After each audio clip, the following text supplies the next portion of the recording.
Olha, olha, hein, Botafogo, hein? Ó, o cheiro de pipoca tá rolando no ar, hein? Quem diria a vantagem que do brasileiro, da liderança do Brasileirão, que o momento chegou a ser de 14 pontos, neste momento é de 3. Óbvio, o Palmeiras tem um jogo a mais, mas jogando do jeito que o Botafogo tá, não quer dizer necessariamente que essa vantagem vai subir para 6 pontos, né? E hoje é aquela história, uma mistura de uma virada histórica do Palmeiras para um vexame histórico para o Botafogo. Porque do mesmo tempo que alguém consegue uma grande virada, sai de trás do placar do jeito que o Palmeiras saiu, de 3-0 para o Botafogo no primeiro tempo para 4-3 para o Palmeiras no segundo, é um vexame para quem sofreu a virada, né? Porque você não pode perder um jogo que você está liderando por 3-0, né? Tipo, é um choque assim esse jogo, nos dois sentidos, né? Ninguém esperava o Botafogo fazendo 3-0 logo no primeiro tempo. Acho que isso foi um grande choque. Mas é um choque ainda maior ver o Botafogo levando a virada, né? E assim,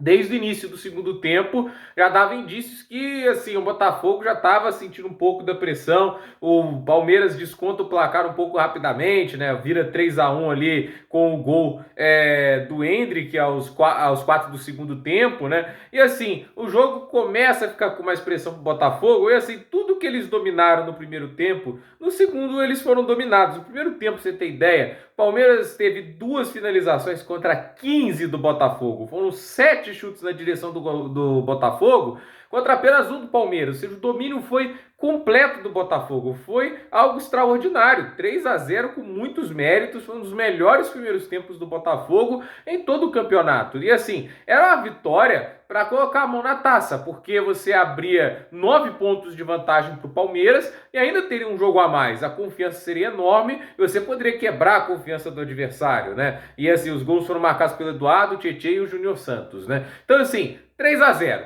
Mas aí vai para o segundo tempo e a postura do Palmeiras já é mais agressiva e eles descontam logo de cara, fazem 1-0. E no segundo tempo, né, o Botafogo tem o pênalti que o Tiquinho desperdiça, né? E aí aquele negócio, teve o pênalti, o Everton defendeu, mas o Tiquinho não bateu bem, isso tem que ser dito, né? Mas assim, a gente já vê a pressão e aí tem a expulsão, controvérsia do Adrielson, né? Que para muita gente ali não foi digno de vermelho, mas para mim ela não pode diminuir o vexame que o Botafogo protagoniza defensivamente no final do jogo, né? As 2 bolas que eles recebem ali de cruzamentos na área, né? Como marcaram mal, né? A defesa de bola aérea do Botafogo muito mal feita. E assim, o Endrick, um garoto de 17 anos muito especial, né? 2 belos gols, o segundo gol ali, chute na entrada da área, até difícil de acreditar que um garoto de 17 anos é capaz de fazer isso na primeira divisão do Brasileirão, né? E aí depois a gente tem lá o terceiro gol do Palmeiras, né? Do Flaco Lopes, né?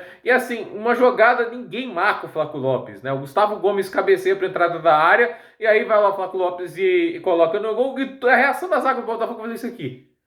Impedimento, né? Ele estava atrás da linha da bola. É muito assim, você vê que é um time que tá claramente sentiu, ele colapsou mentalmente, né? Ele tava com a menos, viu o time adversário crescendo e literalmente no último momento de jogo, foram 9 minutos de acréscimo, aos 54 minutos do segundo tempo, Rafael Veiga cruza e absolutamente sozinho o Murilo vai lá e manda para o fundo do gol. 4-3 Palmeiras, um jogo assim que a gente fala, né? A carruagem virou abóbora, né? 3-0 no primeiro tempo para 4-3. E assim, no momento a situação do campeonato o Botafogo tem 59 pontos, o Palmeiras tem 56, Grêmio 53 e Atlético Mineiro 52. Ainda tem o Bragantino com 52 e nota, o Bragantino tem um jogo a menos. Então assim, o Bragantino se vence esse jogo, ele vai para 55 e fica a 4 do Botafogo. Então é aquela história, os adversários estão se aproximando, e esse Botafogo hoje não está assustando mais os adversários. Vamos lembrar que os últimos jogos deles, derrota para o Palmeiras, derrota para o Cuiabá, empate para o Atlético Paranaense, 3 jogos seguidos sem vitória. Aí a gente tem que voltar para o jogo contra o América Mineiro, em que o Botafogo não jogou bem, ganhou muito no brilho individual dos jogadores,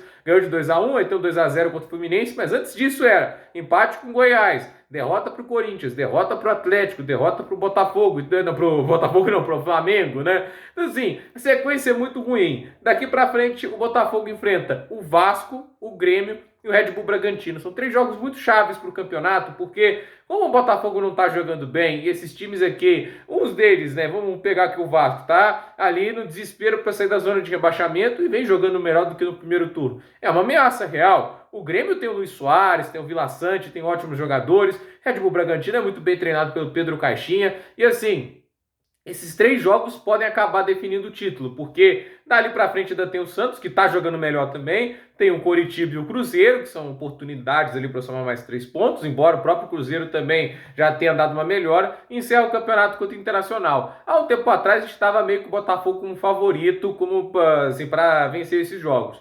Hoje, será que dá para cravar desse jeito, né? A verdade é isso, o campeonato do Botafogo caiu muito de nível e hoje a gente está vendo Palmeiras, Grêmio e Atlético Mineiro se aproximando de maneira perigosa. Então, assim, é um campeonato muito em risco. Como eu disse, já teve 13 pontos de vantagem e agora é 3. Mesmo que tenha um jogo a menos ainda a ser realizado, a verdade é que o campeonato está muito em risco e mentalmente está contra o Botafogo no momento, né? A torcida vê que a situação não está legal e os jogadores mentalmente estão abatidos e essa derrota não ajuda em nada, né? E o Palmeiras pode ainda acabar com um título nacional. A Leila Pereira, como é que vai ficar isso? Acho que vendo isso ela não vai contratar reforços. Acho que ela já vai falar, viu? Já estava certo em não contratar reforços, o time atual já era bom o suficiente, né? Vamos ver, né? Ainda tem muita coisa para acontecer, mas é uma vitória que dá moral ao Palmeiras, que se aproxima bastante do clube carioca e obviamente vê como possível agora o título do Brasileirão. Então, gente, por esse vídeo é isso. Dúvida nos comentários, deixe seu like, se inscreva no canal, compartilhe esse vídeo